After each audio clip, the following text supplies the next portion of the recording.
All right, so here we are. We're showing you a spray foam insulation on an enclosed. As you can see, there was a curtain there at one point, but wanted to show you the different types of spray foam that you can use for your DIY if you're doing this by yourself.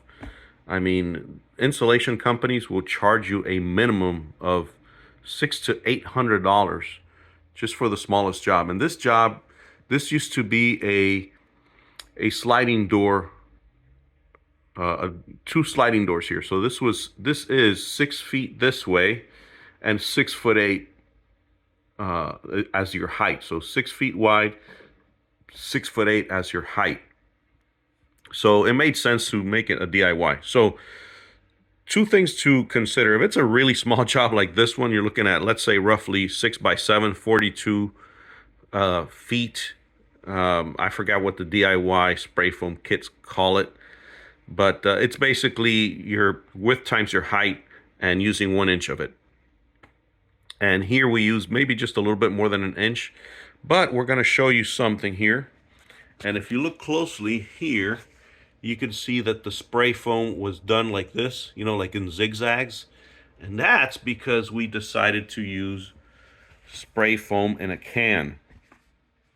So this depends on your application. Again, this is not for everyone and every single application. If you're trying to enclose, let's say, a rec room or a playroom on that side of that wall, and you got sliding doors from this room to that room, but you also have another entry that way where you can get into the room, but you're just trying to close it off so the noise, let's say you have kids and they're in the rec room playing billiards and it's late at night, or they're playing video games or whatever, and you just want to close it off and spray foam just so you can stop the noise. This is the way to go. Just get it in a can.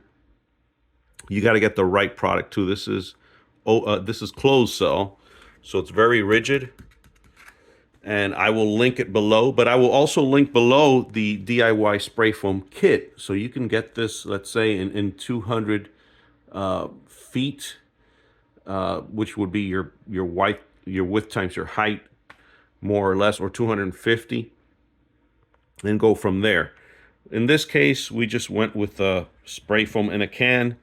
The total cost, I mean, we used 3 cans for each section here, and these are 12-foot centers, by the way. So 3 cans, so 3 times 6, 18 cans.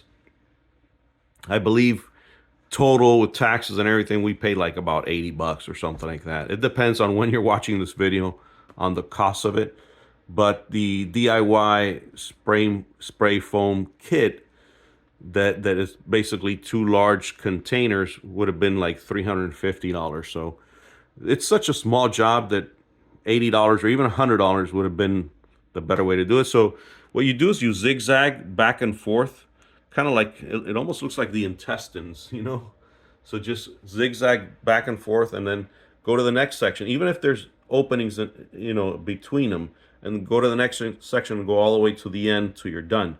Then you go back, and wherever you may have left a little opening, and we're still going to go over this a little bit with another can or two that we have there, just go over any openings that you may have.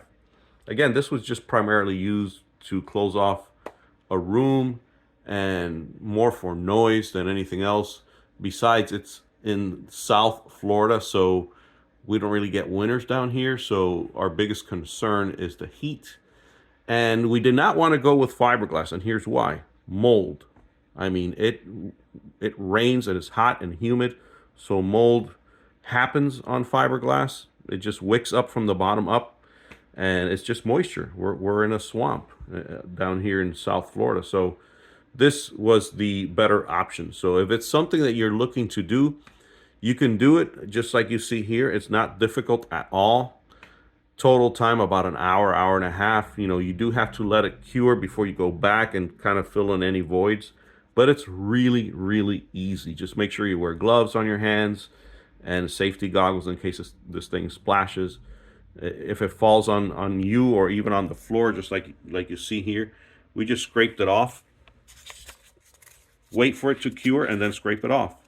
This was on the floor just like this, and instead of trying to get it while it's wet, you're going to make a mess. Just let it sit there, let it expand, and when it's done, just scrape it off, and it just comes off really easy. So just wanted to show that to everyone. I will link in the description everything. And by the way, if you have anything that expanded over the studs before you put your drywall, just get a hacksaw blade and come down with it. And that's also a good tip that I heard from someone, so I'm gonna try that in some areas. I mean, I didn't really go past the studs in a lot of areas, just maybe one or two, but a hacksaw blade will do that for you. So until next time, please, if you haven't done so already, subscribe to our channel, and we'll see you on the next one.